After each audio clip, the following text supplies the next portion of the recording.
brought to you by Nova शुद्ध घी। जब जब खाए दिल खुश हो जाए, सदियों का नोवा शुद्ध देसी घी, सपना स्वस्थ भारत का।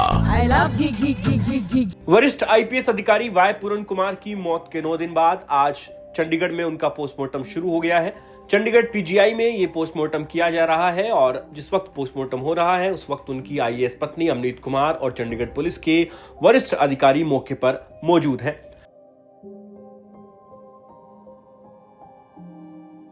अमनीत पी कुमार ने आज सुबह ही इसके लिए अपनी सहमति दी थी और निष्पक्ष जांच के भरोसे के बाद वो इसके लिए राजी हुई। उन्होंने एक प्रेस नोट जारी किया और कहा कि उन्हें चंडीगढ़ पुलिस के निष्पक्ष और पारदर्शी जांच का आश्वासन दिया है। इसके साथ ही हरियाणा सरकार ने यह भरोसा जताया है कि जो भी अधिकारी दोषी पाया जाएगा उनके खिलाफ कानून के तहत कार्रवाई की जाएगी। इन्हीं आश्वासनों के बाद उन्होंने पति के पोस्टमार्टम के लिए हामी भरी। इस पूरी प्रक्रिया की वीडियोग्राफी होगी। पोस्टमार्टम की प्रक्रिया पारदर्शिता से पूरी की जाएगी। एक मेडिकल बोर्ड पूरन कुमार का पोस्टमार्टम कर रहा है और इस दौरान एक मजिस्ट्रेट, एक फॉरेंसिक बैलिस्टिक एक्सपर्ट भी मौजूद है। पूरी प्रक्रिया की वीडियोग्राफी भी करवाई जा रही है। उम्मीद है कि आज शाम तक वाई पूरन कुमार का अंतिम संस्कार भी किया जा सकता है। अमनीत कुमार को जांच पर पूरा भरोसा है और अमनीत कुमार ने न्यायपालिका और पुलिस अधिकारियों पर अपना भरोसा जताया है। उन्होंने उम्मीद जताई है कि जांच बिना किसी भेदभाव के पेशेवर तरीके से और जल्द से जल्द पूरी होगी ताकि सच्चाई सामने आ सके। उन्होंने कहा कि वह जांच टीम को पूरा सहयोग देती रहेंगी। वहीं इस पूरे मामले के सामने आने के बाद दलित संगठनों की जो 51 सदस्यीय कमेटी बनी, जिसने एक महापंचायत की चंडीगढ़ में और सरकार को 48 घंटे का अल्टीमेटम दिया था, उस कमेटी ने भी कल एक मीटिंग दोबारा बुलाई और शाम को मीडिया से बातचीत में कमेटी के प्रवक्ता और कमेटी को लीड कर रहे एसोसिएट प्रोफेसर जयनारायण ने बताया कि उनकी मांगों पर कार्रवाई करते हुए हरियाणा सरकार ने डीजीपी को छुट्टी पर भेज दिया है, जबकि रोहतक एसपी को पहले ही हटाया जा चुका है। लिहाजा हरियाणा सरकार ने अपनी ओर से पॉजिटिव कदम उठाए हैं और अब वो हरियाणा सरकार के खिलाफ कोई आंदोलन नहीं करेंगे। लेकिन अब उनकी लड़ाई चंडीगढ़ प्रशासन से है, क्योंकि इस मामले में आगे की जांच चंडीगढ़ प्रशासन को करनी है। लिहाजा आज ये कमेटी मिलकर गवर्नर को एक ज्ञापन सौंपेंगी, जिसमें इस पूरे मामले की निष्पक्ष जांच और टाइम बाउंड इन्वेस्टिगेशन के लिए अपनी मांग इस कमेटी की ओर से रखी जाएगी। प्रोफेसर जयनारायण ने कहा है कि अब कमेटी की मुख्य मांग है कि चंडीगढ़ पुलिस इस मामले की निष्पक्ष जांच करे और इस सिलसिले में वो आज कमेटी के सदस्य कानूनी तरीके से जांच को आगे बढ़ाने के लिए चंडीगढ़ के प्रशासक गुलाब चंद कटारिया से मिलकर अपना ज्ञापन सौंपेंगे। इस पूरे मामले में आईपीएस वाई पूरन कुमार का परिवार लगातार ये मांग कर रहा था कि डीजीपी और रोहतक के पूर्व एसपी इन दोनों की गिरफ्तारी होनी चाहिए। इन दोनों की गिरफ्तारी अभी तक नहीं हुई है। इस पूरे केस में किसी की भी गिरफ्तारी नहीं हुई है, केवल इन 2 अफसरों को उनके पद से हटाया गया है। ऐसे में सवाल उठता है कि आखिर परिवार गिरफ्तारी की मांग पर अड़ा था तो फिर बिना गिरफ्तारी के पोस्टमार्टम के लिए राजी कैसे हो गया। दरअसल इसकी कहानी यह है कि प्रदेश सरकार ने इन दोनों अफसरों की छुट्टी कर दी, उन्हें उनके पद से हटा दिया। इसके बाद परिवार पर दबाव बना और दूसरी तरफ एएसआई संदीप लाठर का भी प्रकरण सामने आ गया। उन्होंने भी अपनी जान दे दी और पूरन कुमार के परिवार और उन पर भ्रष्टाचार के संगीन आरोप लगाए, जिसके बाद से परिवार सवालों के घेरे में था और यही वजह मानी जा रही है कि परिवार अब पोस्टमार्टम के लिए राजी हो गया है।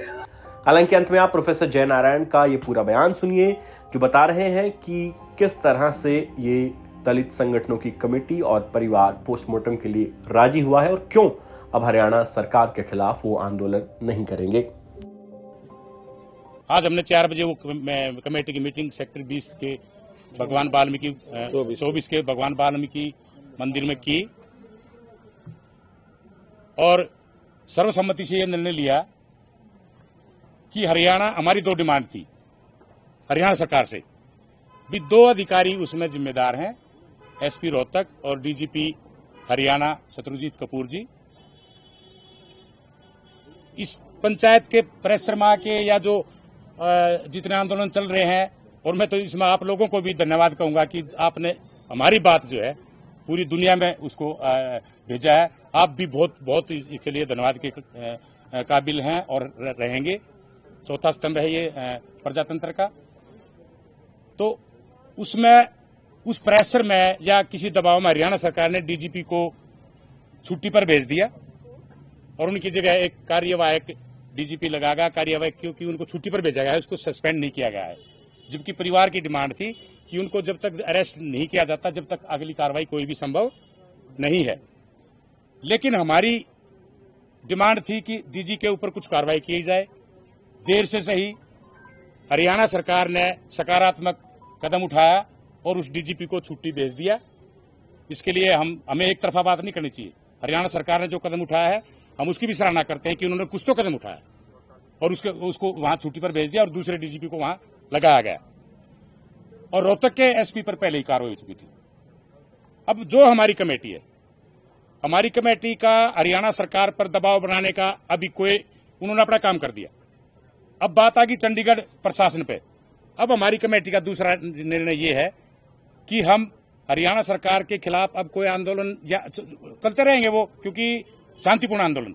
मेन इस कमेटी का जो फोकस है वो सारा चंडीगढ़ पर है, क्योंकि चंडीगढ़ पुलिस ने उसमें एफआईआर दर्ज की है। तो चंडीगढ़ पुलिस इसमें निष्पक्ष जांच करे। ये कमेटी कल 3 बजे के बाद माउंट व्यू होटल के पास खाली जगह है, शिवालिक व्यू के पास जगह है, वहां से सेक्टर 17 में वहां इकट्ठे होके और गवर्नर साहब को, प्रशासक को एक शांतिपूर्ण तरीके से, हम ये पहले भी कहते आए हैं, हमारा पूरे देश में आंदोलन, हम बिल्कुल जो भी काम करेंगे शांतिपूर्ण तरीके से करेंगे। हमारा कोई भी आंदोलन हिंसक आंदोलन अब तक नहीं होगा और ना हुआ है। 17 सेक्टर से हम वो प्रोसेसन लेके और गवर्नर साहब को मेमोरेंडम दे के आएंगे कि उसमें जो है उचित कार्रवाई करें।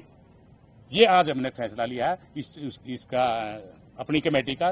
चंडीगढ़ पर हमने इस बात के लिए जांच के लिए पूरे हरियाणा से और पूरे देश से मैं अपील करना चाहूंगा कि अपने आंदोलन और अपनी डिमांड और न्याय के खिलाफ शांतिपूर्ण तरीके से अपने धरने जारी रखें। पंजाब प्रशासक, पंजाब राजभवन, हरियाणा, मैंने पहले कह दिया, हरियाणा अपनी कार्रवाई कर दी। वो कहते हैं हमने डीजीपी को हटा दिया। अब चंडीगढ़ पुलिस जाने, चंडीगढ़ प्रशासन जाने। तो इसके साथ सर आप बोल लेना को नहीं।